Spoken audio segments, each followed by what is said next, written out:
Запись басталды. Ұмытып кетіппін ғой записьті. Әңгіме айтып кетіппін ғой. Кешірім сұраймын. 57-35 болады. Келесі енді төртінші жағдай бізде 44-тен 46 қалды, иә. X плюс Y тең 44, ал X минус, құдай. X минус Y тең 44, X плюс Y тең 46. Қосып 2-ке бөліп жүрсек, 90, 92 бөлсек, X тең 45. Значит, Y-тің мәні 44-ке кем, яғни 1. Сонда 45-те 1 деген жауап шығады екен. Все, бітті. Мұнда уже біз толық шешуін ұсындық. Мына шешім арасында әрине мен және айтқан сөздердің кейбіреулерін сөзбен жазуда ол қателік болмайды. Сөзбен жазып кеткен тіпті жақсы болады, мысалы үшін түсіндірме жұмыстарын.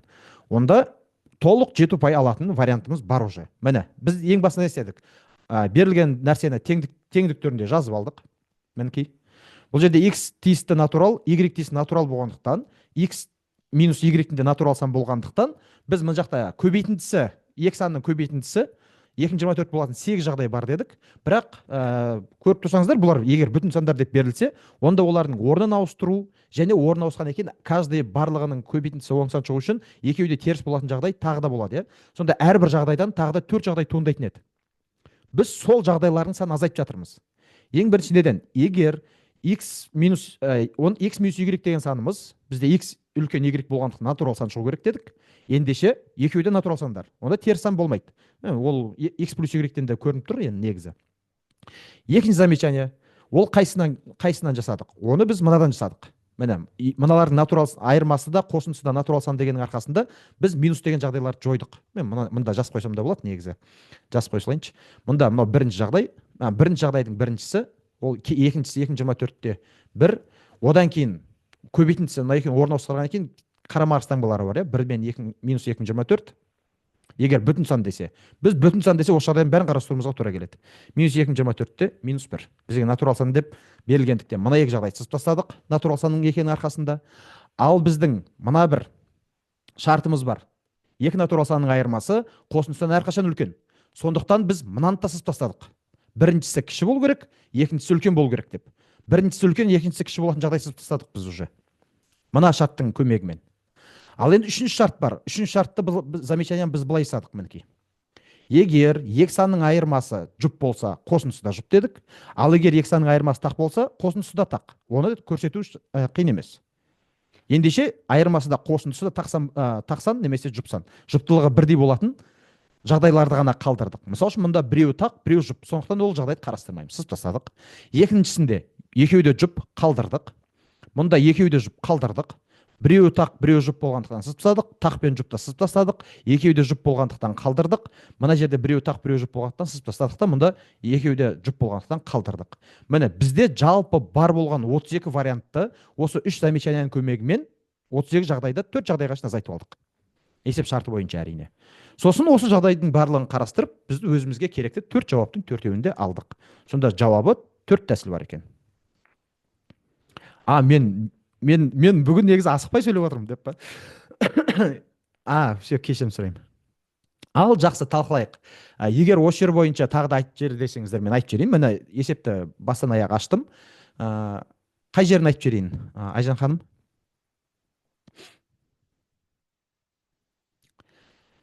Так, егер түсінікті болса, плюстеріңіз қойып жіберіңіздер. Түсінбеген жері болса, қай жерлерін түсінбегенді айтып жіберсеңіздер, осы жерде талқылайық. Біз сол мақсатта ашамыз негізі зумды. Бірге жасайық, көрейік, проблемаларды шешейік деген сияқты. Сол үшін мен көп есептерді мен өз әдісіммен ұрып жіберуім мүмкін, немесе біреуден көріп алған әдісіммен. Жұп дедіңіз, қай кезде екеуі де тақ болады. Вот міне, мен айтып отырғаным, бұл жерде айтып отырғаным жұп тақтыққа байланысты мен мына нәрсені айтып отырмын. Екі санның қосындысы мен айырмасы жұптылығы бірдей. Яғни екеуі де жұп болу керек, немесе екеуі де тақ болу керек. Бізде екеуі де тақ болатын жағдай жоқ. Себебі көбейтінді жұп болып тұр ғой бізде. Ал екі санның көбейтіндісі жұп болса, сандардың біреуі міндетті түрде жұп сан болу керек. Арасында жұп сан бар обязательно, иә. Сондықтан екеуі де тақ деген жағдай жоқ бізде. Көбейтінің мәні 224 болғандықтан. Ендеше екеуі де жұп болу керек дедік. Мына жағдаймен жұмыс істеп жатырмыз, міне. Соның арқасында мына 4 вариантты сызып тастадық. Түсінікті болды ғой деп ойлаймын. Записьті чаттарға жібереміз, құдай қаласа. Ал түсінікті болған болса, келесі есепке көшейік. Так, осы екі есептен кейін мен кішігірім бір кісілер таныстырып жіберсем қарсы болмасаңыздар деп па. Мына есепке бір минут сіздер қарап көріңіздер, 1-2 минут. Мына теңдікті қанағаттандыратын барлық x y нақты сандар жұбын табыңыз дейді. Міне мысалы үшін біріншісі ол сөзбен берілгенмен ол да негізі теңдеу. Екіншісі де теңдеу. Екі теңдеу беріліп отыр, ойлаңыздар, бір олимпиадада.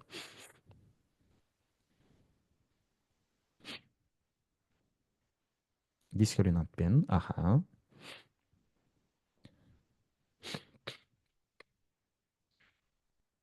Ұсыныстарыңызды жаза беріңіздер.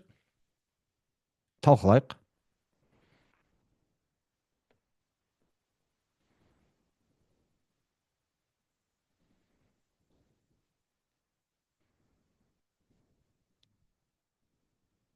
Топтау. Аха. 7-сынып. Дұрыс айтасыз, 7-сынып. Иә, 7-сыныптың олимпиадасы. Толық квадратты бөліп алу. Ой, мен мынау көтеріліп кетті. Айжан апай айтып отыр. Толық квадратты ажыратып алу. Аха. Ал жақсы. Толық квадратты ажыратайық. Жақсы, көпшілік толық квадратты ажыратайық деп жатыр екен, ажыратайық. Онда толық квадратты ажырату үшін бізде x квадрат қосылған 12xy болса, демек бізде мынау 2 көбейтілген 6y, мұнда x кетті себебі. Онда бізге 36y квадрат керек, толық квадратқа біріктіру үшін. Қосылған мына 52-ден енді 36-ны азайтып жіберсек қанша қалады? 16y квадрат қалады, иә? Нұреке уже жауаптарды жіберіп жатыр. Так, енді алғашқы үшеуін көріп тұрмыз. Бұл x плюс 6y-тің квадратын беріп тұр. Ал одан кейінгі үш өрнек, үш мүше, ол 4y минус 1-дің квадратын беріп тұр. Тең 0. Вот, енді біз білеміз, санның квадраты ол әрқашан үлкен немесе тең 0. Былайша айтқанда, ең кіші мәні 0. Теріс емес екі санның қосындысы 0 болу үшін олардың әрқайсысы 0 болу керек қой. Мынау да 0 болу керек, мынау да 0 болу керек. Ендеше x қосылған 6y-тің мәні 0 болу керек, және 4y минус 1-дің де мәні 0 болу керек. Басқа жағдайда 0 шықпайды. Себебі санның квадраты әрқашан теріс емес. Осыдан бір y тауып алайық. 1 бөлінген 4. Мын жақтан енді орнына қойып x тауып алайық. Ол минус 6 көбейтілген 4-тен 1. Қысқартып жүрсек, минус 2-ден 3. Минус 1,2-ден 1. 10-тық бөлшек айналдыра салайық. 0,25 және минус 1,5. Все, бітті. Есеп шықты. Бұл есеп енді барлығымызға түсінікті болды деп ойлаймын, иә? Енді дискриминантты қолдануға да болатын шығар деп ойлаймын, бірақ енді бұл 7-ші класстың олимпиадасы болғандықтан бұл жерде 7-ші класстың білімімен шығару керек.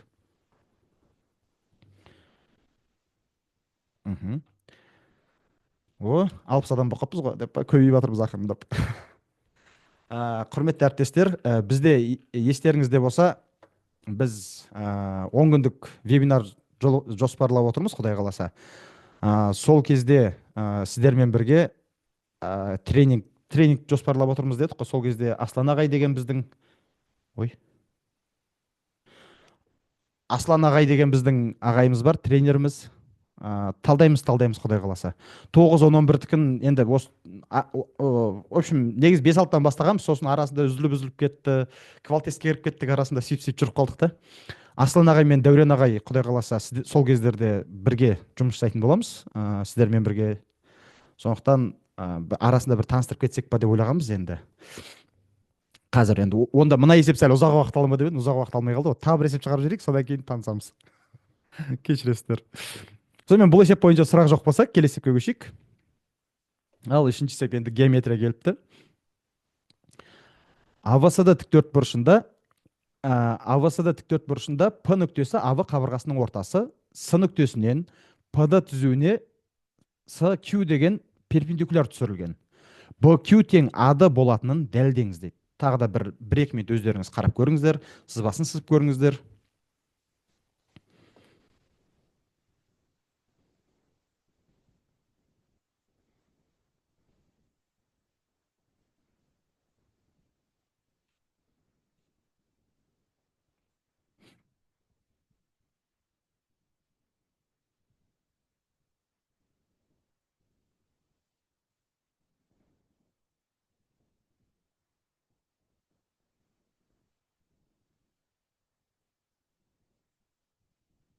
бірінші есепті көрсетіп жіберейін ба. Так, мына есепті көріп алдық қой, иә. Бірінші есепті апайымызға бір бүйтіп көрсетіп жіберейін, скрин жасап алсын. Себебі бірінші есеп запись жасалмай қалды да. Жасап алдыңыз ба, Сандуғаш апай? Иә, мен де негізі шынымды айтсам қиналамын геометрияның есептерінен ше. Олимпиадаға барсам геометрияның есептерін қалдырып кете беремін мен.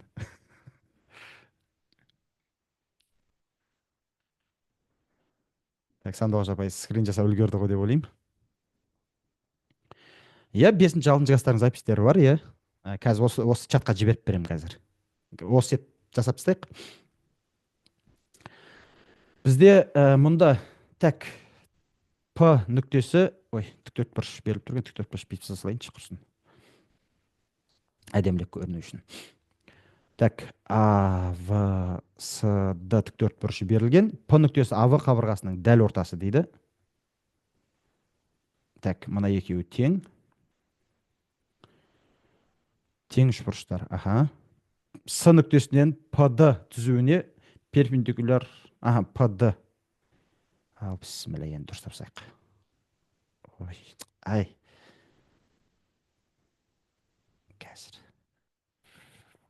Дик. С нүктесінен перпендикуляр жүргізілген дейді. С, Q деген. BQ және АД, BQ деген тағы бір кесінді жүргізейік, оны көкпен, қызылмен жүргіземін ғой. BQ деген кесінді, мына кесінді мен мына кесінді тең болатын дәлдеңіз дейді. Дәлдеу керек. BQ тең АД екенін. Ал енді бұл жерде, мысал үшін, негізі 7-ші класста геометрияның енді көп дүниелер өтілмейді. Сондықтан бұл жерде қосымша, яғни созу, қосымша построениелер көмектеседі енді. Мысал үшін, ПД түзуін созатын болсақ, бұру болмайды, е? Бұру по-моему болмайды, е? Кішірейтпеңізші дейсіз ба? Так, үлкейтейін ба? Қазір. Бұдан артық. Кішірейтіңізші деп атсыз ба? Жоқ, оны сіз кішірейтесіз, экранның бетін бете саласыз, өзі нестелінеді.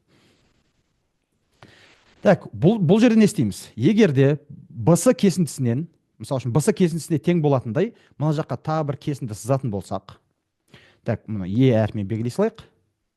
BS тең BE болатындай. Міне. Онда Е және П және мына Д нүктелер бір түздің бойында жатады. Және бізде неге? Себебі мына үшбұрыш пен мына үшбұрыш тең. Мына үшбұрыштар мыналар біріне вертикаль. Немесе былай да айтуға болады. Бұны енді 7-ші класстардың әңгімесімен, мысалы үшін мен қазір орта сызықпен айта салайын десем, 7-ші сыныптарда орта сызық жоқ екен ғой. Онда үшбұрыштар теңдігімен көмек жасаймыз енді. Себебі 7-ші класстардың основной темасы тең бөлу үшбұрыштар мен тең бөлу үшбұрыштар и үшбұрыштар теңдігі, иә. Так, битик. Мынау тең деп пока білмейміз тең екенін. Себебі біз 7-ші классқа ойлануымыз керек. Біз ДП түзуін создық. Және BS кесіндісінде создық. Олар бір нүктеде қиылысатыны белгілі. Ендеше бізде пайда болған мына екі үшбұрыштың, мына бұрыштар біріне вертикаль, яғни мына үшбұрыштар бойынша қарастырып жатырмыз. Бізде бұрыш Е, П, В тең болу керек бұрыш Д, П, А-ға. Осы екі бұрыш тең, себебі вертикаль бұрыштар, е. Дәл сол сияқты есеп шарты бойынша бізде не берілген? ПА тең ПВ. Бұл да бізге тең екен белгілі. Есеп шартында кесінің ортасы деп тұр. Дәл сол сияқты бізде В бұрыш мен А бұрышы тік қой. Ендеше бұрыш Е, В, П тең бұрыш ПАД-ға. Ендеше үш бұрыштар міне бір қабырға және оған іргелес екі бұрыш тең болып тұр. Бұдан біз қорытынды жасай аламыз. Мына екі үш бұрыштың біріне тең екенін. Үш бұрыштар теңдігінің екінші белгісі бойынша үш бұрыш Е, В, П тең болады үш бұрыш А, П, Д-ға. Сондықтан ЕВ тең ВС деп ЕВ тең АД, сондықтан ЕВ тең АД болады. ал ады деген тік төртбұрыш болғандықтан ол в-ға тең. Вот міне. Мына екеуі біріне тең болды міне. Вот осылай көрсеттік енді. Егер жетінші класстар егер үшбұрыштар тең орта сызығы дегенді өтетін болса, оларға мынаның точно ортасынан кеткендіктен, мынау параллель болғандықтан біз ортасынан кеседі деп айта салуымызға болатын еді. Бізде әттең енді үшбұрыштардың орта сызығы туралы ақпарат жоқ жетінші класстарда. Сонымен түсінікті болды ғой деп ойлаймын. Біз ев мен в-сының тең екенін дәлелдедік пока что тек қана. Және мына в нүктесінен былай қарай созындысынан vq кесіндісінің b нүктесі жағынан созындысынан bq-ға тең болатын тағы бір кесінді сызатын болсақ, оны қызылмен бастадым, қызылмен сызайын. bq-ға тең болатындай. Оны f нүктесі арқылы белгілейін. bq тең bf болатындай кесінді сызатын болсам, мына жақта тағы бір үшбұрыш пайда болады ғой. Міне, ef деген үшбұрыш. Және мына жақта vsq деген үшбұрыш бар. Енді осы үшбұрыштарға байланысты, осы үшбұрыштар біріне тең. Неге? Себебі мына бұрыш пен мына бұрыш тең. Яғни бұрыш EVF тең болады бұрыш SVQ-ға тең. Дәл солай FV тең болып тұр бізде BQ-ға және EV тең болып тұр. Дұрыс айта салып оған V-ға тең. Ендеше үшбұрыштар теңдігінің бірінші белгісі бойынша үшбұрыш EFV тең болып тұр үшбұрыш SVQ-ға. Міне. Екі үшбұрыш біріне тең. Ондай болса, сәйкес келетін бұрыштары да тең ғой. Мысалы үшін мына бұрыш пен мына бұрыш тең. Яғни бұрыш EFV тең болады бұрыш SQV-ны. Так, не үшін пайдаланамыз? Қазір ол келеді не үшін екен. Так, бізде егерде бізде мынадай теорема бар, параллель түзулер туралы. Егер параллель түзулер берілсе, үшінші түзу кеп қиған кезде, егер ішкі айқыш бұрыштары тең болса, онда бұл түзулер параллель. Егер екі түзуді үшінші түзу қиғанда ішкі айқыш бұрыштары тең болса, олар параллель. Бізде мынау как раз екі бұрыш ішкі айқыш бұрыш болып тұр. Бұдан біз қорытынды жасай аламыз. EF параллель кімге? SQ-ға. Так, қай уақытта созуды пайдалану керек дейсіз ба? Қазір ол туралы артынан сөйлесейік, бірінші аяқтап тастайын. Пока осы жерге шейін барлығы түсінікті болып жатыр ғой деп ойлаймын. Осы жерге шейін түсінікті ма? EF-тің SQ-ға біз параллель екенін дәлелдедік. Пока что.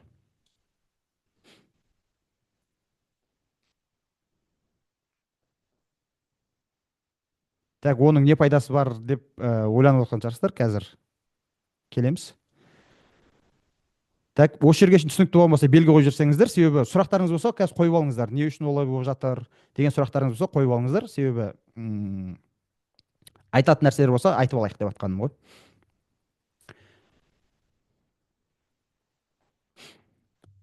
Так, Айжан апай түсінбеді. Жақсы, Айжан апай артынан сөйлесеміз Айжан апаймен деп па.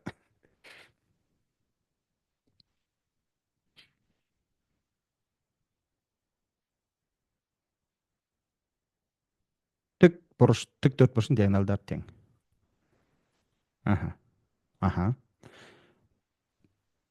Тік төртбұрышта тұр.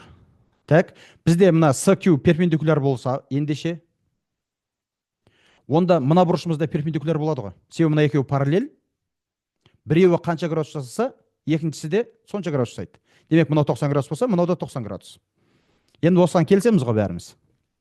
Мына екеуі параллель болғандықтан, екі параллель түзуді үшінші түзу қиғанда, біреуі қанша градус жасаса, екіншісі де сонша градус жасайды. Ендеше, мына екеуі параллель болғандықтан, бізде F, E, Q бұрышы тең 90 градус. Ендеше, FEQ деген үшбұрышымыз тік бұрышты үшбұрыш қой. FEQ ол тік бұрышты. Бізде 7-ші класстарда тік бұрыш үшбұрыштардың да теңдік белгісі бар, е? Ол теңдік белгісі бойынша қандай еді? Егер екі үшбұрыштың бір катеті мен бір несі, мысалы үшін бір бұрышы тең болса, онда бұл үшбұрыштар тең ғой. Бізде мына бұрышпен бізде енді оны пайдалана аламыз ба? Иә, пайдалана аламыз. Бізде мына бұрышпен мына бұрыш тең ғой. Бәрібір. Мына бұрышпен мына бұрыш тең.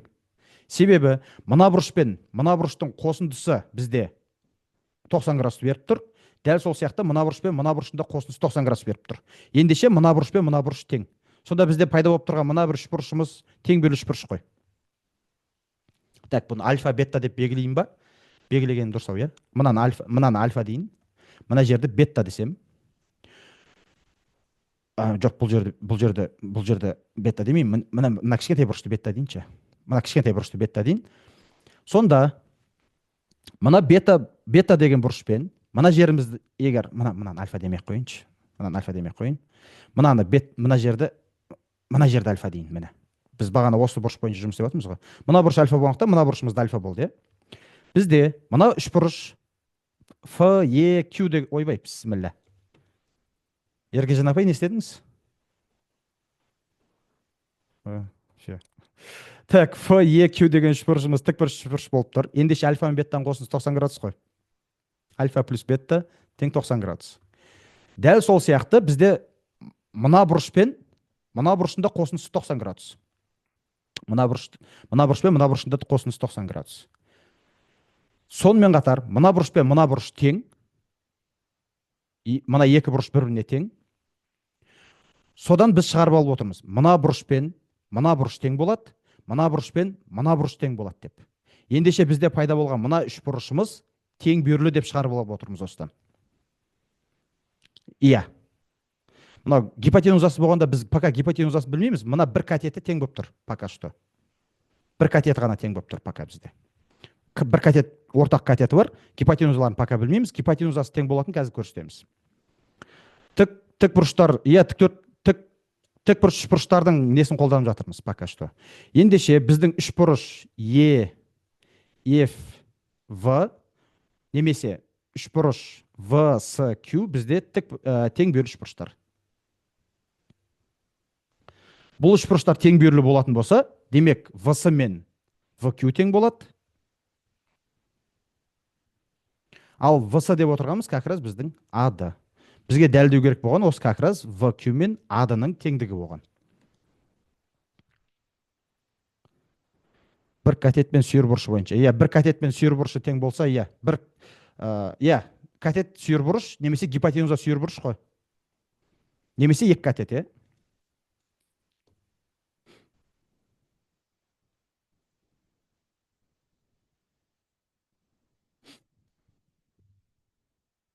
Так, сұрақтарыңыз болса қойсаңыздар болады. Осы геометриялық нелерде енді қосымша построение және созу деген нәрселер, мысалы үшін мен ондай нәрселерді қалай пайдаланамын? Мысалы үшін мен мына есепті шынымды айтайын, мен көріп алдым. Мен өзім шығарған жоқпын, точнее, мына есепті. Себебі көбінде мен жоғары класстардікіне қайта-қайта кетіп қала бердім да. Енді бұл 7-ші сыныптың есебі болғандықтан 7-ші сыныптың білімімен шығаруымыз керек қой бәрібір. Себебі 7-ші класстың баласы геометриясында не өтті, сол бойынша шығаруымыз керек бәрібір. Сондықтан мен көмек сұрадым. Оны мойындай салайын сразу. Себебі 9-ші класстардың несі бойынша мен шығарып тастаған бұл есепті, сөйтіп ол сәл басқаша болып кетті. Сосын оны қолдануға болмайды. Сондықтан мен көмек сұрадым 7-ші класстың біліммен шығаруға, қалай шығаруға болады деп. Сосын осындай созып былай қосатын болсаң, былай шығады. Содан мына екі тікбұрыш тең болады. Ондай болатын болса, мынау үш бұрышың тең бүйірлі үш бұрыш, ендеше BQ мен AD тең бола салады деп шыға салды. Вот. Енді ол нәрсені жасау үшін әрине көп болғанда слишком қатты көп емес. Мысалы үшін бізде қосымша қабырғаларды созу, немесе мысалы үшін басқа да әдістерді қолданып жатамыз ғой геометриялық дәлдеулер кезде. Вот сол үшін ондай навык қалыптастыру үшін геометриядағы барлық теоремаларды балаларға өздеріне дәлдетіп көрсетсеңіз, ондай навык қалыптасады деп ойлаймын мен бәрібір. Егер, мысалы үшін, өзіміздің кітабымызда да көптеген теоремалар бар ғой, солардың барлығын просто дәлелдетіп көрсетсеңізде, қосымша созу, қосымша построениелер қолданылады. Солардың барлығын ақырындап үйрене берсе, өздерде ондай навык қалыптасып, есеп шығарып кетеді деп ойлаймын мен. Ал былай енді қандай есептерді созу керек, қандай есептерді созбау керек деген нәрселерге мен шынымды айтайын, нақты не бере алмаймын. Ал егер Аслан ағай осы жерде берем десе, қарсы емеспін деп па. Аслан ағай деп па. Қазір мен 1 минут, мен бір немемді ашып алайын. Қарсы болмасаңыздар. Так.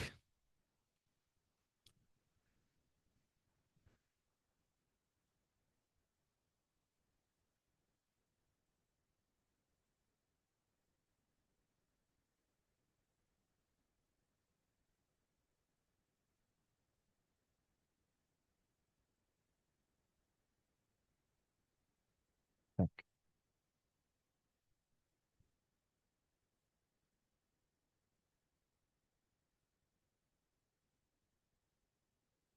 Ойбай, қайда кетті ол?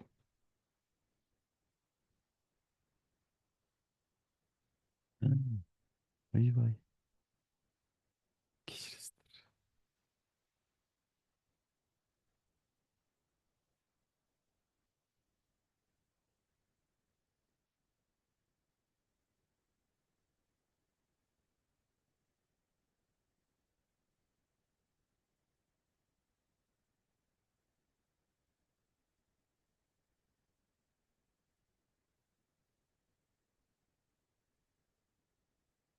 Алдында енді естіп жатқан шығарсыздар, біз 10 күндік тренинг жоспарлап отырмыз. Бізде бірнеше тренерлердің көмегімен, енді біраздарыңыз хабардар шығарсыздар. Сонда да тренерлерді бүгін кішігірім таныстырып кетсек па деген ойымыз болған.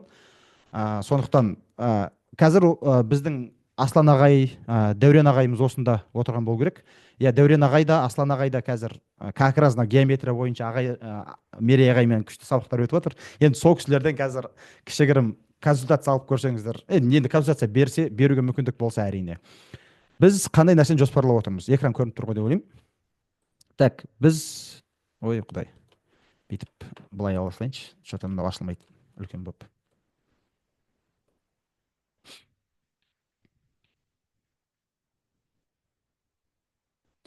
Так, 10 күндік тренинг жоспарлап отырмыз. Ол құдай қаласа марттың демалысы кезінде. Біз ойлағанбыз, негізі марттың басынан бастап жіберсек па деген. Бірақ та БЖБ, ТЖБ-ларға қатты кедергі болып қалады дедік те, сонымен біз 10 күндік демалысқа қалдырдық. 12 күндік демалыс қой бізде как раз. Соған қалдырдық, енді оны айып етпейсіздер деген ойдамын. Себебі көпшілік қатысса екен деп отырмыз демалыс кезде. Ал неге қойсақ біз көпшілік қатыса алмай қаламыз ма деп тұрмыз да. Сонымен 10 күндік тренинг болсақ, сол 10 күндік тренингті, иә, дұрыс, рахмет Бақытгүл апай деп па.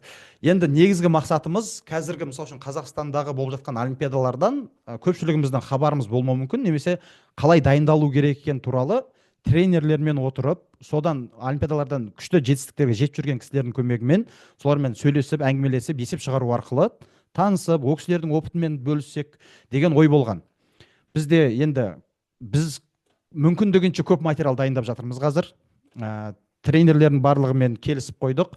Бізде қазір 4-5 адам болып өтеміз оны, және жалпы Қазақстанда болатын олимпиадалар туралы ақпараттар береміз, және олардың қай уақыттарда болатыны, енді ол көбінде календары әртүрлі өзгеріп жатады.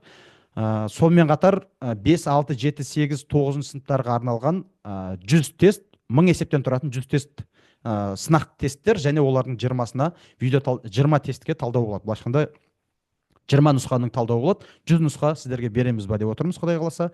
Және де осы тренингтен кейін, 1-2 күннен кейін уже біз күшті грандиозный бір олимпиада өткізсек деген ойымыз бар.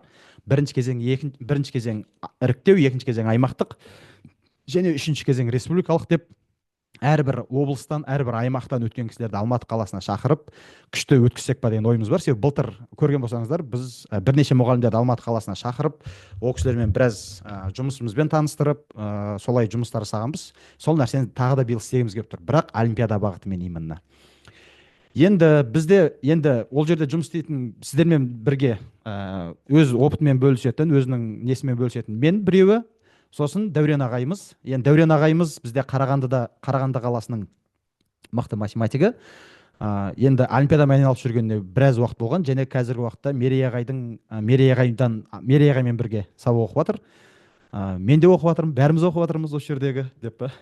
Енді Мерей ағай ол кісі тренерлердің тренері ғой енді. Енді ағайдың жетістігін көріп жатсыздар. Как раз Дәурен ағай бізге регата туралы ақпараттармен бөлісетін болады. Міне облыстан да республикадан да бәрінен алып тастаған кісі. Импакт олимпиадасы болсын, мына мысалы үшін пәндік олимпиадалар болады ғой, әрбір облыстарда нелерде, солардың бәрінен алып тастаған кісі. Сондықтан Дәурен ағайдың сабағымен де құдай қаласа жақсы танысатын боламыз. Қазір Дәурен ағайдың мүмкіндігі болса, Дәурен ағайды мен қазір тауып алайын. Таптым.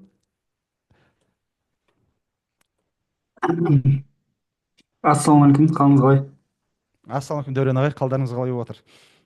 Енді құдай қаласа, және мен сіздерге айтуды ұмытып кеттім. Енді құдай қаласа неде болады? Қашан болатынын айтуды ұмытып кеттім ғой өткенде. Болады деп айтып алып. Енді Ә, құдай қаласа Дәурен ағайымыз да жақсы үлкен дайындықпен отырмыз енді барлығымыз. Енді әрине бәріміз бірінші рет өткізейін деп жатқандықтан кішігірім қобалжу болып тұр, бірақ сонда да құдай қаласа күшті нәрселермен бөлісеміз енді. Ағай, өзіңізді кішігірім таныстырып кетсеңіз.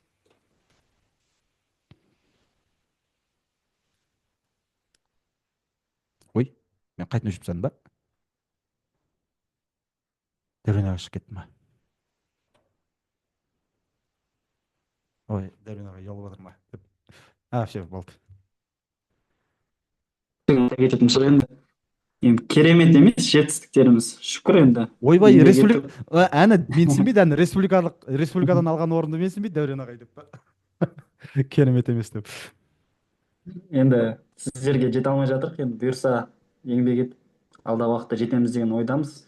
Мерей ағайдан сондықтан курсын оқып жатырмыз қазір Мерей ағайдан. Жаңағы айтып отқан дополнительный построение деген сияқты геометриялық тақырыптарды өтіп жатырмыз.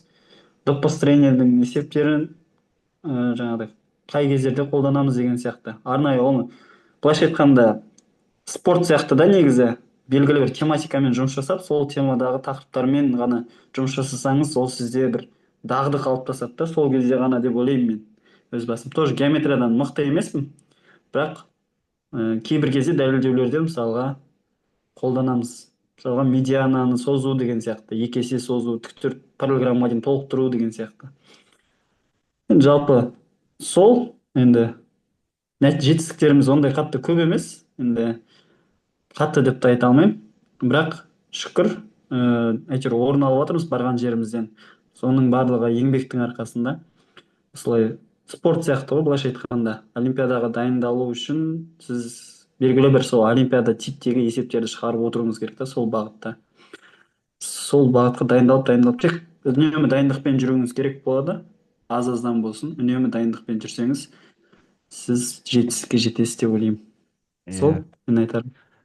Рахмет Дәурен ағай. Енді Дәурен ағайдың айтып отқан жәндегі әңгімесі ол өте орынды. Біз тақырыптардың ішіне сондай нәрселерді де қосып отырмыз. Яғни олимпиада дайындық барысында қандай қадамдар жасау керек деген сияқты сөздерді де біз міндетті түрде еститін боламыз, ақылдасып әңгімелесетін боламыз.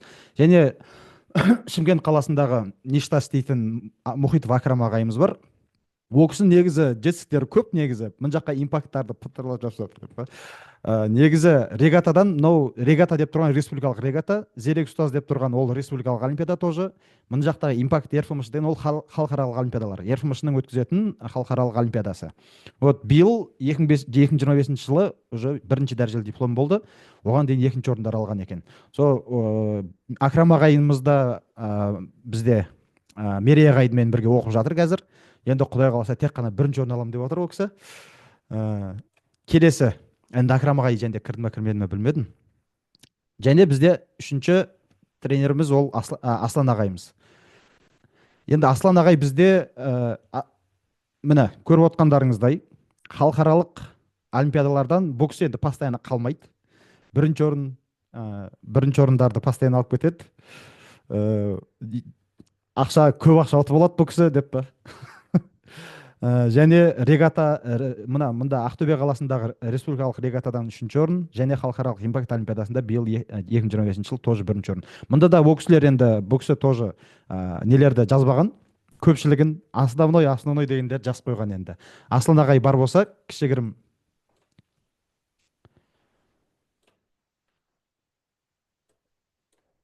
Аслан ағай тауып алайын қазір. Аслан ағай бар ма? Таптым. Аслан ағай. Саламатсыздар ма? Саламатсыз ба Нұржітай, қалайсыздар? Ассалаумағалейкум, қалдарыңыз қалай?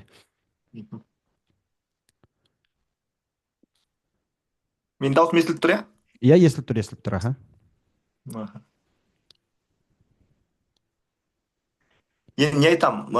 Мен енді мұғалімдерге айтарым былай. Мұғалімдер негізі олимпиададан қорқады көбінесе қатысуға. Бірақ сіздерге айтарым, оқушылардың олимпиадасы мен мұғалімдердің олимпиадасын салыстыру келмейді. Оқушылардың олимпиадасы кішкене көбірек негізі қиын болады мұғалімдердікіне қараған кезде салыстырмалы түрде. Мысалы, республикалық олимпиадалардың есептерін. Ой, кешіріңіз, Аслан ағай, мен сіздікін байқаусызда өшіріп алдым. Қоса саласыз ба? Ренжімеңізші. Аха. Сол себепті қорықпай қатыса берсеңіздер болады. Мұғалімдердікі сәл оңайырақ болады деген ғой, жеңілдік болады олимпиадасы. Мысалы үшін ана байқасаңыздар, ана Оқушылардікіне қарағанда. оқушылардың облыстық олимпиадасы мұғалімдердің республикалық олимпиадасынан қиын, иә? Иә, өйткені көбінесе оқушылар классикалық олимпиада болады. Олимпиада екіге бөлінеді да, бір жағынан. Орыстарда мысалға жақсы дамыған техникалық олимпиада деп қояды, технический есептер, анау счетқа арналған есептеуге. Мынаны мәнін тап, бүйт, сөйт деген сияқты. Ал екінші түрі ол кішкене дәлелдеуге арналған. Біздің оқушылардың мысалға пәндік олимпиадасы 9-шы, 10-шы, 11-шы сыныптар. Ол таза дәлелдеудің олимпиадасы ғой, былайша айтқанда классикалық деп айтады оны. Енді олардың есептері сәл ауырлау болады. Республикасын мысалы мүлде ауыр болады. Ал мұғалімдердікіне қорықпай қатысу керек, өйткені ол жақта методический деп айтады, методика кіреді. Енді методика кірген жерде уже ары қарай оңай болады ғой көбісі. Жетістікке жету, тез нәтиже көрсету кішкене оңайырақ болады мұғалімдерге, сол себепті. Содан қорықпай қатысу керек дейсіз ғой, в общем. Сол қорықпай мұғалімдеріміз қатысса. Иә, каждый раз конкуренцияға қатысқан сайын бір не болады, қызық болады ғой енді. Мысалы үшін Аслан ағаймен де, Дәурен ағаймен де олимпиадаларға барып танысып алғанбыз негізі. Мысалы үшін әрқайсымыз әр жақта жұмыс істесек те, Ақтөбеге барып Аслан ағаймен көрісіп, импактқа келіп, мысалы үшін Дәурен ағаймен көрісіп деген сияқты. Солай бір-бірімізбен танысып алғанбыз, күшті. Білмеймін енді. Ол үлкен коворкинг деп те айтуға болады да, олимпиадалармен не істегенде. Енді Аслан ағайдың ақылын тыңдасаңыздар, бағанадан бері айтып жатқанымыз сол, қорықпай қатыса беру керек олимпиадаға. Просто көпшілік ойлап қалуы мүмкін, енді қиын ғой, орын ала алмай қалсам не болады деп. Қорықпай қатыса беру керек. Сен өзіңіз орын алып қойсаңыз, балаңызға мотивация болады да. Ағайым, апайым орын алды, значит, мен де ала аламын, осы кісімен дайындалсам деген сияқты. Ал балаға мотивация бере алмау сәл қиын болып қалады. Себебі олар дисциплина әлі пока дұрыс емес қой. Соның үшін олар мотивациямен көбірек жұмыс істейді. Оны қалыптастыратын әрине біз. Ақнұр ханым? Кешір әріптестер, қалайсыздар? Папа, 10 күндік тренинг жайлы айтып кеттің ме, Нұрбеке, сен? Міне айтып жатырмын. Міне ақырындап тренерлермен таныстырдым. Иә, Және әріптестер. біздің Мерей ағайымыз тоже бір күн сол жерде болады. Иә, кешір әріптестер, қалайсыздар? Негізі вебинарда максималды түрде айтуға тырысып жатырмыз ғой. Барлығымыздың ойымыз шектеліп қалған мына бір квал-тестпен мұғалімдердің бүкіл шекарасы потолок тек қана бір квал-тесттен өту болды. Бірақ мұғалімдер кейбір квал-тесттен өтіп алады да, сосын августке келіп тақалып портфолиясына келген кезде көп мұғалімнің портфолиясы өтпей қалады. Әсіресе мынау зерттеушіге баратын болсаңыздар, шеберге баратын болсаңыздар, бәрібір түбі соны алуларыңыз келеді ғой. Бірақ көпшілік мұғалімнің портфолиясы өтпей қалады. Алдында біз экспресске квал-тестке қатысып келе жатты да, мұғалімнің уже портфолиясы автомат түрде тестке кірмей жатып өтпей қалып отыр мысалы. Енді бұл жерде барлығымыздың мақсатымыз тек қана портфолио жинау емес қой, бәрібір біздің алдымызда кемі бір бала әйтеуір отыр, әрбір сыныпта бір дарынды бала отыр. Дарынды баланың дарынын ашпасақ, ол бала бір жерде тұйықталып қалады. Оған бағыт беру үшін біз қандай сыныптарға қандай олимпиада болып жатыр, оларға қандай материалмен дайындау керек, қалай бағыт бару керек, қандай сайттан қарау керек, қандай кітапты оқу керек, қай жерде қазақша материал бар. Ертең оны олимпиадаға кіргенге жарайды, есеппен дайындай алсаңыз да, ол жерде кәдімгідей жазудың ережесі бар. Әдебиет құсап жазу керек максималды балл жазу үшін. Біз математикада тек қана формула, есеп, жауап болса болды деп мысалы көбіне бағалаймыз ғой, бақылау тексергенде. Ал олимпиадада тексеру ол жерде басқаша, кәдімгідей толықтай ашып, қалай шығарды, не істеді, кәдімгідей әңгіме түрінде жазады. Ол жерде шығармашылық кәдімгі ол жерде. Вот сол нәрселердің барлығын ескеретін дүниелер бар. Олимпиаданың өзінің ішкі кухнясы деген бөлек әлем. Ал бөлек әлемді түсіну үшін сол жерде жүрген адамдармен жақынырақ сіздерге болу керек. Көріп тұрсыздар ғой, жалпы бұл олимпиадаға 10 қадам деген біз не істеп жатырмыз? 10 күндік тренинг жасайын деп жатырмыз. Себебі бұндай тренинг шынымен математика мұғалімдерге болмаған. 10 қадам түсініп тұрсыздар ма? Сәл болсын 10 қадам жасап, бізге олимпиада деген не, мұғалімдер арасында қандай олимпиада болады, оған қалай дайындалады, деңгейі қандай, дайындық қалай, қандай тренерлер бар, ол тренерлер қалай ол халықаралық республикаға дейін орын алдырып жүр, өзі барып қалай орын алып жүр, ол жерде қандай дайындықтар керек. Прям сіз нереально халықаралық деңгейге деген, республикалық деңгейге дейін шыға алмасаңыз, сізге хотя бы аудандық облыстан барып орын алып келу. Сіз либо оқушыңыз қатысу, мектептегі ең мықты мұғалім ғой, уже автоматты түрде мықты мұғалім олимпиаданы орын алып келтірту балаға, не болмаса өзі. Келісесіздер ғой. Вот сол мақсатта өзі сосын ешқашан олимпиадаға қатысып көрмеген мұғалімдер бар, өзін бір сынап көру. Қаншама олимпиадалар болады, ол жерде біраз қаншама мұғалімдер қатыспайды. Біз енді тек қана осы мақсатта мұғалімдердің мына ойында қалып қойған олимпиада ойбай қиын деген бірінші ойды өзгертеміз. Қазір нелерде көп кеткен ғой, мышленияны өзгертеміз деп, маркетинг жағында. Біз енді маркетингпен сөйлемей, математиканың ішіне сол сөзді қосқым келіп жатыр. Мына олимпиада деген блокты мидан совсем қиын деген нәрсені сәл аламыз, оқушыға қайтып бағыт береміз, қандай информация береміз. Айттым ғой, кейбір мұғалімдер өз олимпиада есебін шығара алмауы мүмкін, бірақ баланы есеп шығарта алатын жолдарды, қадамдарды қалай екен бағытты бүйтіп стрелканы бұрып жібереді, өз бала барып оқып, дамып, орын алып келе береді, ол мына жақта сабағын бере береді. Вот сондай жолдар бар. Сізге өзіңіз олимпист болу міндетті емес варианттар да бар, түсінесіздер ма? Сондықтан әріптестер, біз ол жағын барлығын әрине айтамыз. Енді келесі, бұл онкүндік тренингте қазір жаңа тренерлер көрсетіп отыр, тікелей сіздерге біз көпір болмақшымыз Максимум орталығы, яғни осы республика көлемінде болып жатқан халықаралық республикалық деңгейдегі олимпиадалардан өзі орын алып жүрген, балаларды қанша жыл оқытып, орын алдыртып жүрген, мына олимпиадалардың былтыр білесіздер, Асқар Жұмаділовтің олимпиадасында Нұржігіт ағайымыз сол жерден есептің жюри болып барды, ішінде есептің құрастырушылары бар, вот именно есептерден. Сол мықты тренерлер қазақша тілде, вот сол тренер өзі санаулы негізі. Всегда регатадан да барып орын алып келетін сол тренерлер, импактқа да бар сол тренерлер, қайықта барады, бір санаулы тренер всегда бір 100 максимум бар шығар негізі. Қазақ оның өзінде де, оның жартысынан көбі орысша, қазақша әйтеуір не істеп тұратын, ал таза қазақ тілде сөйлеу ол өзі бір ерекше, себебі бүкіл олимпийский есептер көбіне орысша береді да, и көп тренерлер орысша бағытта сабақ береді. Сондықтан біз қазақ тілді, еще мықты олимпийский тренерлерді сіздерге тікелей көзбе-көз онлайн зуммен жасайын деп жатсыздар. Енді бұл жерде құр қалайын деп тұрған жоқсыздар. 10 күннің ішінде сіздер есеп шығарасыздар, плюс информация, ішкі кухнясын аласыздар. Міне бірінші күн. Мұғалімдердің арасында шығармашылық байқау бар ғой, әрбір облыста болып кетіп жатыр ғой, біреулеріңіз қатысып, біреулеріңіз қатыспай жүрген шығарсыздар. Вот соның есептерінің деңгейін көру. Мен де ойбай осы шығармашылыққа баратын кезде прям қиналғам. Мен өзім тек қана ұбт-мен жүріп келіп, олимпиада мен үшін бір қиын сияқты, барсам Асқар Жұмаділовтың қолын алып екінші орын алып келе жатырмын. Оказывается, мен 11-ге всегда сабақ бергенімнің, жаңа айтып жатыр, методикалық бағытта оңайырақ болады деп. Соның арқасында мен барып екінші орын алып, қолын алып келіп болды, сонымен прям күштімін да уже мектепте деген кәдімгідей. Вот соның есептерін көтеріліп кетті дейсің ба? сіздерге, авторитетін нереально айта алмаймын, қаланың физмат мектебінде ондай авторитет жинау.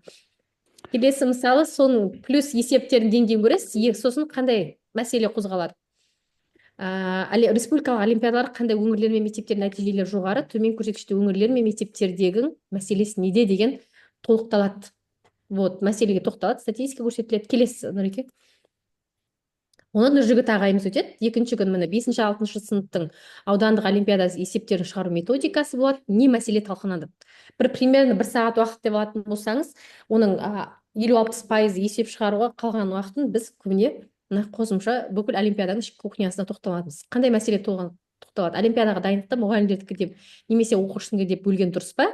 Дайындықты қалай және неден бастаған дұрыс? Вот. Осы Аслан ағайымыз туралы да тағы бір нәрсе айтып кетейін. Как раз сол теманы қозғайтып бұйыртса жақсылап ашып тұрады. Есептерді көрсетеді, примерно жобасын сіздерге салыстырмалы түрде. Келесі 3-ші күні. Міне 7-8 сыныптың аудандық олимпиадасының есептері шығарылады екен. Және кез келген сабақта мектепте 5-пен қоятын бүкіл бала олимпиадаға жарамды ма? Оны біз қалай жатамыз, қалай диагностикадан өткіземіз? Көп мұғалімдер ойбы күнде сабаққа біз бейтіп, белсенділік танытып, активист танытатын балалардың бәрін олимпиадаға апарғыларыңыз келіп тұрады ғой, бірақ ол олимпиаданың есебін қабылдай ма, қабылдамай ма деген нәрсе. Мысалы, мектепте мен 5-пен оқыдым, бірақ мен математиканың олимпиисімін, барамда орын алып келемін деп мысалы санамайтынмын. Себебі болады, балалар мектепте 5-пен оқып, барлығын орындай беретін бала болады. Бірақ шынымен де логикасы мықты бала болады. Ол может 4 алуы мүмкін, может 5 алуы мүмкін. Вот сол нәрсені қалай жатамыз? Келесі. Күрделі мәтін есептерді арифметикалық әдістермен жеңіл шығару әдістемесі. деген есептер болады екен. Сосын екінші, Қазақстан олимпиадалар қандай форматта өткізіледі, оларға дайындық стратегиясын қалай дайындау керек. Ең көп қойылатын мұғалімдердің маған сұрағы осы. Иә. Айтып, тестпен дайындайын ба, ол қалай бағаланады, жабық тест түрінде жазбаша ма, вот қандай олимпиада қандай форматта өтеді, Макрам ағайымыз тоқталады екен. Келесі. Ал Дирихле принципін қолдану әдістемесі дегенге байланысты есеп шығарады Аслан ағайым. Және сіз оқушыңыздың дайындығын үздіксіз жүргізесіз бе, әлде олимпиадалар бір ай қалғанда бастайсыз ба? Мұғалім ғана квалтеске дайындалған кезде бір апта қалған кезде шыр-пыр ететін, ол олимпиада уақытында да сондай аз уақыт қалғанда жүгіретін қанша мұғалім бар. Вот сол Бір ай деп көп дайындыққа жазып қойыппын, иә? Бір апта деп өзгертейін ба? Деп па? келесі. Келесің ау, бір ай деп. Келесі. Так, олимпиада тренерлік курсына шолу. Біздегі қазір зуммен именно зуммен өтіп жатқан олимпиада курсы бар, максимум соның главный тренер бізде Мирия ағайымыз, тренерлердің тренері болып жүрген. Бір сабағына қатысасыздар және қандай мәселе талқыланады. Олимпиада қабілетті оқушының дарын аша алмау және оның қажеттілігіне сай білім бере алмау. Ол всегда мұғалім жауапкершілігі ме, әлде ата-анаға да жауапкершілік арту керек па? Оны түсіндіру керек па оларға? Вот олимпиада тренері үшін жалпы мектепке не үшін қажет деген сұрақ. Вот сол мәселе талқыланады. Келесі. Кейбір алгебралық есептерді шығаруда векторларды қолдану әдістемесіне есеп шығарылады екен. Қандай мәселе талқыланады? Сіздің олимпиадаға деген көзқарасыңыз аттестациядан өту үшін қажеттілік пе, әлде қызығушылық па, қайсысы дұрыс? Көп мұғалімдер олимпиаданы көбіне портфолиоға әйтеуір қағаз жинап алайын деген мақсатпен бір рет қана сынап, одан кейін тоқтата салуы мүмкін деген сияқты. Әйтеуір бір баласы орын алса. Егер сіз ұзаққа шынымен категорияны сақтап қалатын болсаңыз, кішкене тоқтамау керек қой. Тоқтамау керек қой. Регатаны сұрап жүрсіздер ғой, бар регатаның тапсырмасы бар ма, регата тапсырмасы. Ол қалай құрастырылады? Әр ауданда қалай болады? Оның деңгейі қандай? Вот соның мысалдарын Дәурен ағайымыз көрсететін болады. Талқыланатын мәселе, мұғалімдерге қандай олимпиадалар бар, оны қайсы портфолиоға жарамды, қайсының маңызы сіздердің абыройларыңызға жарамды. Вот сол талқыланады. Келесі. Нұреке. Запись жасап жатырсың ғой жалпы, иә? Иә. Импакттың мастері Мұхит Макрам ағай. Импакт дегенде мен үшін білмеймін, өзім көрмеген, мен үшін бір қараңғы сияқты көрінеді. Маған мысалы осы күн қызық. Импактқа барып, жаутүкке барып, қанша тренерлер орын алып келіп жатады. Осы есептердің примерно деңгейін қарап шығасыздар. Жалпы осы мұғалімдердің арасында ең өзі танымал регата, импакт деген бар ғой. Ол қалай өтеді, оның деңгейі қандай, қай кезеңде болады, қалай қатысу керек, сол талқыланады. Ал енді соңғы күн?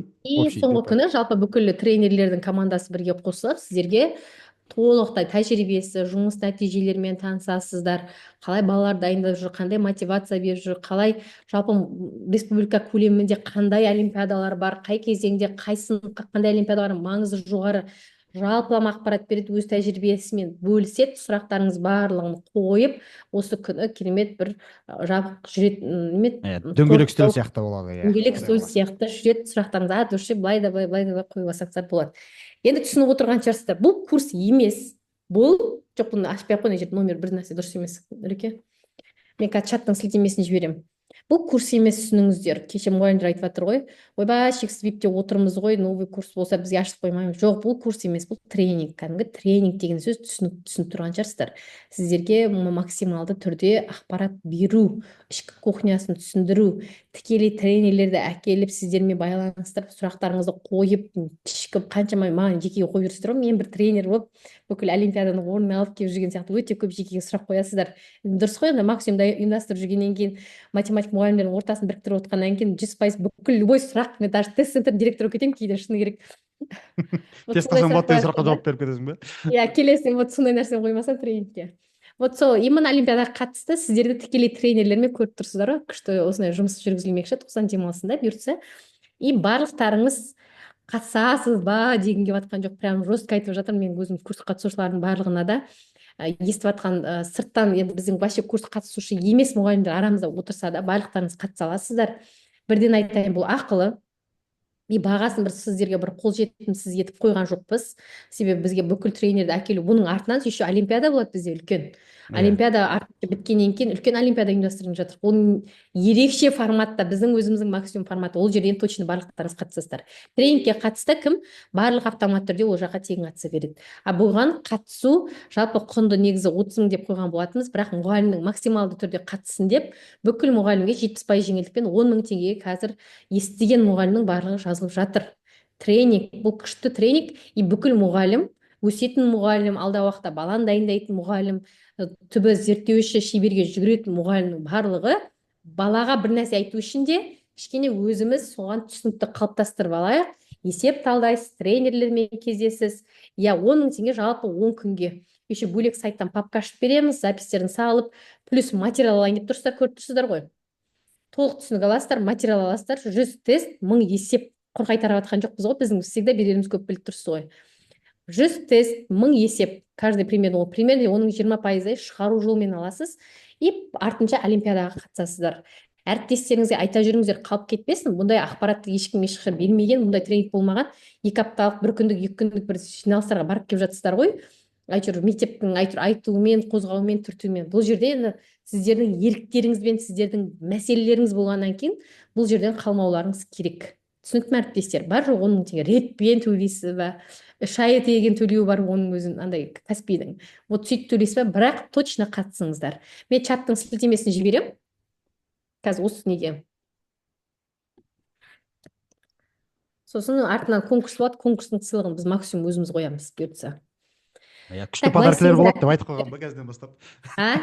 Подаркілер мощный болайын деп жатыр деп айтып қойайын ба деймін. Ой, подаркін, я души қойын деп тұр. Ешкім қоймаған қойын деп тұрмыз деп. Призовой фонд жақсы болайын деп жатыр. Құдай бұйыртса күшті конкурс болайын деп жатыр. Барлық мұғалім қатыссын деген мақсатта. Қатысу тегін, бірақ подаркасы мощный деп па. Иә. Ол ана конкурста айтып жатыр қой, ал мына 10 күндік тренингке бар жоғы 10 мың теңге ойлаңыздар. Бұның ішінде сіз еще 10 күн бойы зумға қатысасыз, 90 демалысында болады. Қазірден бастап төлемдеріңізді жазып отырыңыздар, себебі бұл чатқа кірген мұғалімдердің барлығы төлем жасау керек. Себебі арттарыңыздан кіріп болғаннан кейін қыздар нақты қатысасыз ба, қатыспайсыз ба деп мазаларыңызды алмас үшін кіріп төлем жасайтын мен сілтемені жіберемін. 10 мың теңгені төлейсіздер, біз списокке сол жерге чекті жібересіз, қыздар списокке қоса береді. И сол чатта жабық қылам, толғаннан кейін мұғалімдер толады, өзі сол жерден жабық етем. И сол жерде жабық түрде сіздерге бөлек сайттан папка ашылады доступпен. Сол каналда сол Zoom WhatsApp чатта болады. Түсінікті ғой әріптестер.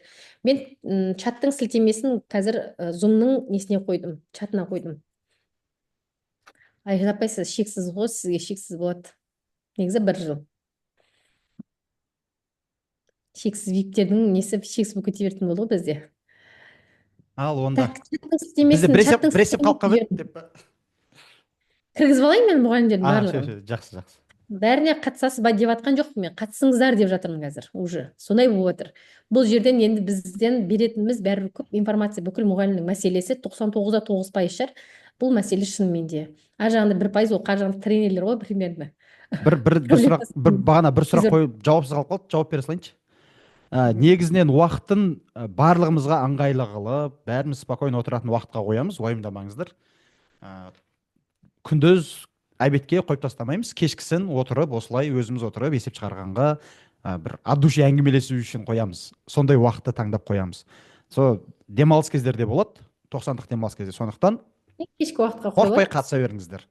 Барлықтарыңыз кіре алатындай, барлықтарыңыз қатыс сұрақтарыңызды алатындай, бізге көбірек кіретіндей етіп маңызды. Сондықтан ой, міне апайымыз ақылды, Айшын апай. Виптің. Қосылдыңыздар ма? Так, мен группаның сілтемесін жібердім. Қосыла алдыңыздар ма? Қосыла алмасаңыздар, мына чатқа мен сіздердің чатына, Zoom-ның чатына ссылканы жіберіп жатырмын. Қосыла алмай жатсаңыздар, айтып жіберіңіздер. Мен номер айтайын, соған жазасыздар. Егер ссылка басылмай, егер біреулеріңіз ноутбукпен отырсаңыздар, кіре алмауларыңыз мүмкін. WhatsApp-тарыңыз қосылмай тұрса, телефонмен отырған мұғалімдер тезірек қосылып кетесіздер, точно. Тезірек қосылайық, бір 5 минут уақыт берейін, енді апайлар өтіп болам дегенше. Қосылып жатыр апайлар, көріп отырмын. Мен қазір біраз уже жатыста қосылып қойғанша, жазылып қойған мұғалімдер отыр ма негізі? 10 күндікке жазылып қойған, біліп қойған мұғалімдер отырмыз ба? Осы жерде плюс қояқшы. Кім кірді ал осы жерден? Плюс қоя кетейік. Вот, міне Үміт апай, Дария апай, шексіз мұғалімдер ғой, так. Кім жазылып үлгерді? Қазір кім үлгерді группаға кіріп? Ләззат апай, міне Дилдора апайымыз отыр екен. Күшті, керемет. Кешкі уақытта болады, Сандуғаш апай. Так. Кешкі уақытта 1 сағат уақыт қой, қай жаққа кетпей жатыр. Так, жақсы, Айжан апай қазір кірді, тіркелгенмін дейді Ардақ апай. Ақмарал апай. Мхм. Қазір группадан міне Сандуғаш апай барлықтарыңыз кіріңіздер. Бір не болып жатқан жоқ. Отырып алып, есеп шығарып, бастарыңызды загрузка жасай жатқан жоқпыз ғой. Сіздер есеп шарт жасай жатқан жоқпыз. Есептің форматын, деңгейін сіздерге жобасын барлығын көрсетеді. И плюс информация береді. Миларыңызды информацияға толықтырып, бір кәдімгідей жаңаша ойларыңызды басқаша жоғары деңгейге қарай көтереміз бұйыртса. И прям мотивациямен, прям үлкен деңгейде мұғалімдерді олимпиадаға, конкурсқа кіргізгіміз келіп жатыр сосын. Міне Дилмұрат ағай. Қалып кеткен жоқпыз ба? Әріптестер, плюс қоя кетейікші. Қазір кірген мұғалімдерде, алдында жазылған мұғалімдерде плюс қоя кетейік. Мен чатқа сосын төлем жасау сілтемесін жіберемін, қазір ағай біткеннен кейін. Сосын төлем жасап, чекті сол жаққа жібере бересіздер. Біздің списке біздің қыздар қосып шығады сосын. Мына Миргүл апай, Жайнагүл апай. 2 минут күт, Нұреке, 40-та бастай берсей. Жақсы. Көрдіңіздер ғой әріптестер, мына сілтемесін тағы да жіберіп қойайын. Қосылмаған мұғалімдер қосылып алыңыздар. Все, мына Сандуғаш апай уже төлем жасап та қойған, кіріп қойған.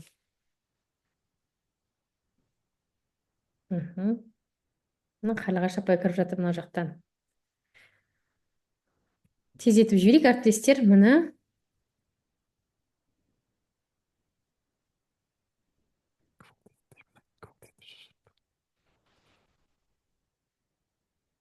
$340 участник деді уже. 500 орынға дейін негізі мен 10 000 теңгені қойып отырмын. Жалпы бұл баста айттым ғой, тренинг өте жоғарғы бағалауға болады еді, бірақ қарап отырсам қаншама мұғалім естіген мұғалім оған точно қатысқысы келеді. А мұғалімнің қалтасы көтеретін бағаны қойғым келді, сондықтан қазіргі бүкіл естіген мұғалімнің барлығы 70% жеңілдікпен 10 000 теңге жазылып жатыр. Қосылдық қой әріптестер, иә? Қалып қоймаңыздар, әріптестеріңізге ескертіңіздер, міндетті түрде қатысын, бұл маңызды. Сіз мияқтағы қанша информация естисіз, қасыңызда мұғалім түк естімей отыр енді. Не болса да бірге көріп, бірге жүрген жақсы ғой, мен мектепте жүргеннен кейін. Жақсы әріптестер, Нұреке ары қарай есеңізден жалғастыра бер. Рахмет. Сосын істеріміз, иә? Жақсы ғой. Құдай қаласа. Бізде әріптестер төртінші тапсырма, соңғы тапсырмасы. Так, былай дейді, бұл инвариантқа берілген есеп. Бәрі ішінде тұрса, қызыл қалай салынады? Бәрі ішінде тұрса? Жоқ, мысал үшін қазір айтам.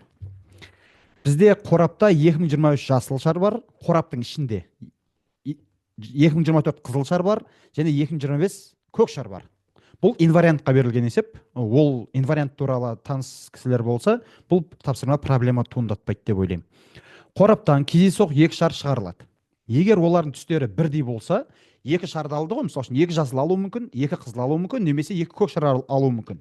Егер 2 бірдей шар алынып қалса, олардың орнына 2 шарды алады да, мына жақтан 1 қызыл шар алады. Оны сырт жақтан алады. Қораптың ішінен алмайды. Сырт жақтан 1 қызыл шар алып салады.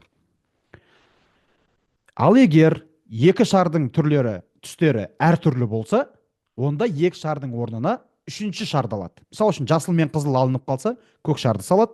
Қызыл мен көк шар түсіп қалса, жасылды салады. Ал егер жасыл мен көк шар түсіп қалса, значит қызылды салады деген сөз. Енді инвариант деген не? Инвариант деген ол қалай айтсам болады оны? Өзгермейтін шама. Өзгермейтін нәрсе. Біз мына тапсырма соған берілген. Бұл тапсырмамен таныс кісілерде бар шығар. 5-6 сыныптарда көбірек келетін есептер, бірақ ол жақта жұптақтылық бойынша 2 шарт, 2 беріледі. Мысалы үшін 2025 жасыл, 2024 қызыл деп. Ол жердегі инвариант әрине жеңіл болады шығару. Қазір ол туралы айтып кетеміз.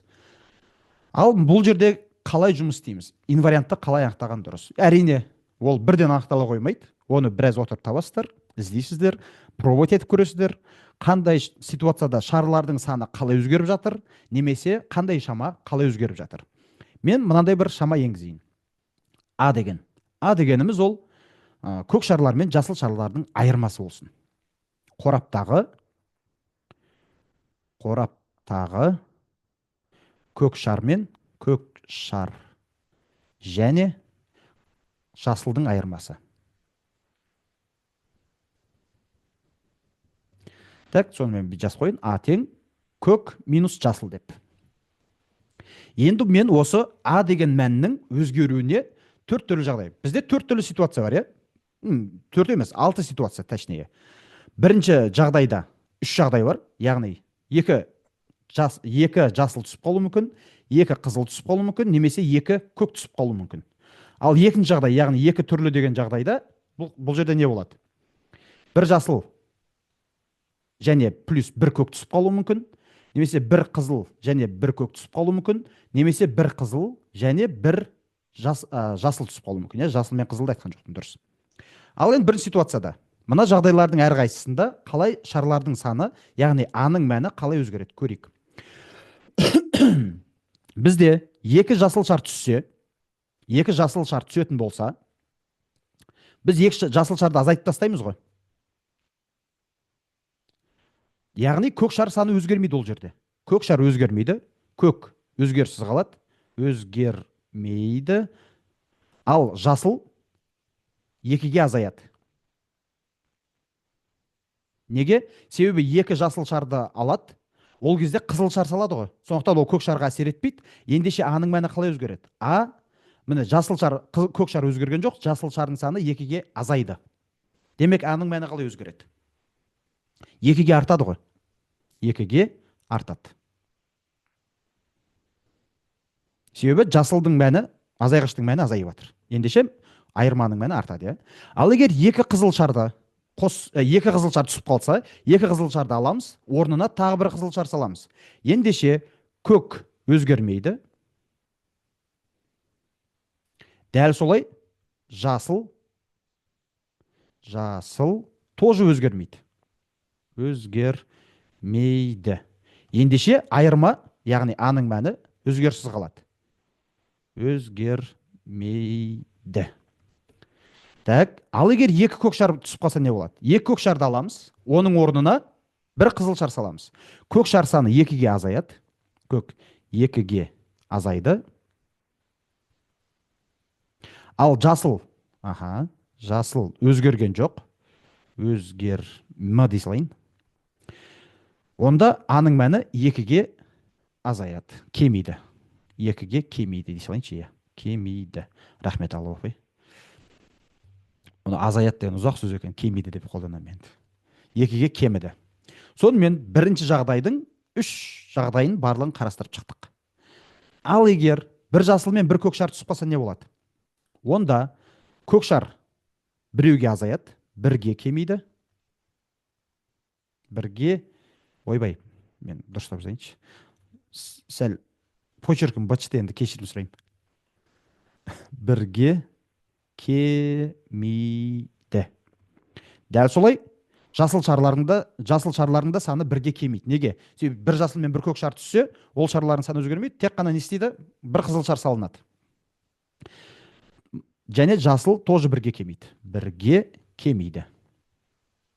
Ендеше аның мәні қалай өзгереді? А дегеніміз көк шарлардың саны бірге азайды, К-1 азайтылған, жасыл шарлар тоже бірге азайды. Жақшаны ашып жіберсек, -1 мен +1 жойылып кетеді, айырма не болады? Айырма өзгеріссіз қалады ғой. Көк шарлардың саны біреуге азайды, жасыл шарлардың да саны біреуге азайды. Ендеше А өзгермейді. Өзгермейді. Келесі, бір қызыл және бір көк. Егер бір қызыл және бір көк түсіп қалса, онда көктер бірге кемейді.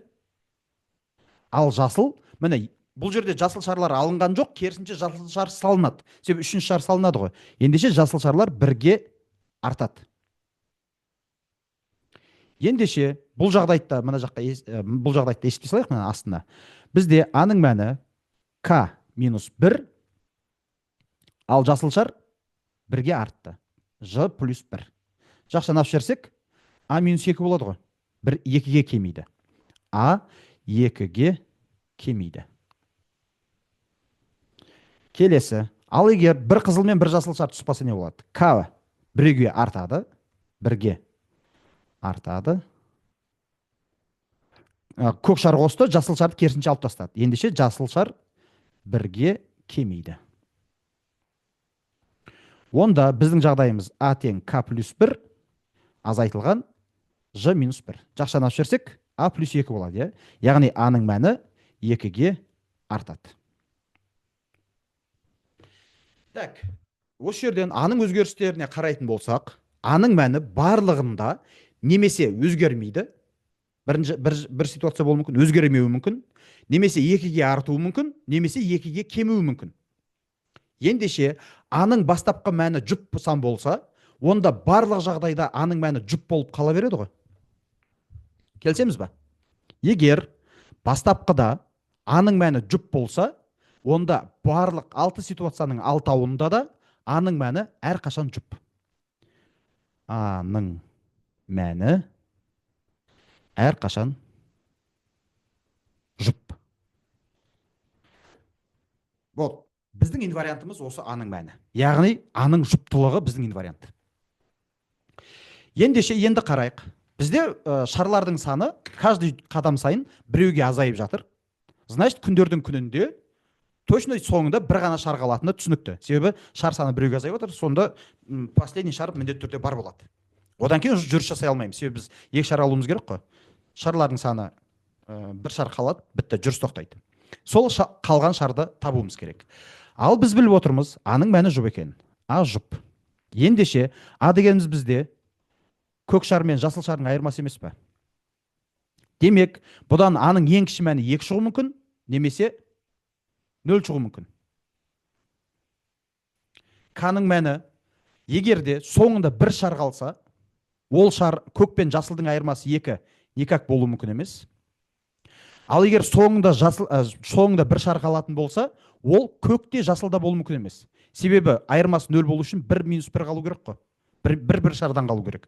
Ал ол мүмкін емес. Ендеше көк шардың саны соңында 0 болады, және жасыл шарларында саны соңында 0 болады. Ендеше соңында кім қалды? Қызыл шар қалды. Қызылдың мәні 1 деген сөз. Все? Демек, бір шар қалатын болса, ол тек қана қызыл болады. Себебі көк шар мен жасыл шардың айырмасы әрқашан жұп сан, ал оның ең кіші мәні көріп отырмыз 0 болуы мүмкін. Олар соңында бір шар қалатын болса, егер ол көк болса, оның қасында міндетті түрде жасыл болу керек. Себебі олардың айырмасы 0 болады ғой. Ал егер жасыл шар қалса, дәл солай көк шарда қалу керек оның қасында. Бізде аның мәні тек қана жұпсан шығаратын мән. 0 шығу үшін ол да біреу болу керек. Ал ол мүмкін емес, себебі соңында бір шар қалатыны түсінікті. Ол қалса тек қана қызыл қалады. Все, сонымен соңғы есепті де шығарып тастадық. Құдай қаласа. 9-11-ге келесі апта енді құдай қаласа, мен 8-ші класстар, бүгінге негізі 8-ші класстар жоспарлағым. Бірақ біз өзіміз кешігіп кеттік, арасында көп әңгіме айтып кеттік, сонымен кешірім сұраймын енді. Просто түсінікті болып, мен көбінде 5-6-лардікін талдаған кезде біз тоқтамай пытырлатып кетіп отырмыз. 7-8-дің аудандығын талдағанда да пытырлатып кетіп отырмыз. Просто мына олимпиада ол жауабы емес, шығару жолы маңызды болғандықтан бір толық айтып, солай істеген дұрыс қой деп шешіп, осылай жасап отырмыз енді, асықпай отырып ше. 9-10-11-ді құдай қаласа уже келесі апта 8-ші класс болса, одан кейінгі апта уже 9-ші класты бастаймыз, 9-10-11-ді бастаймыз. Жалпы 9-10-11-де общий 8-ақ есеп өзі. Жоқ, 8 емес. Жалпы бірнеше ғана есеп, себебі қайталанатын есептер саны көп. 8 емес, кешірім сұраймын, көп екен. Құдай қаласа. Все, сонымен бүгінге жоспарланған есептеріміз осы. Біраз нәрсені қарап көріп алдыңыздар ғой деп ойлаймын. Барлықтарыңызға қатысқандарыңызға рахмет. Демалыс уақыттарыңызды білімге арнағандарыңыз ол өте керемет нәрсе. Біз сіздермен мақтанамыз деп па. Сондай айтып кетсеңіз соңына қарай. Барлықтарыңызға қатысқандарыңызға рахмет. Сау болыңыздар. Деп айта берейін ба, Ақнұр апай?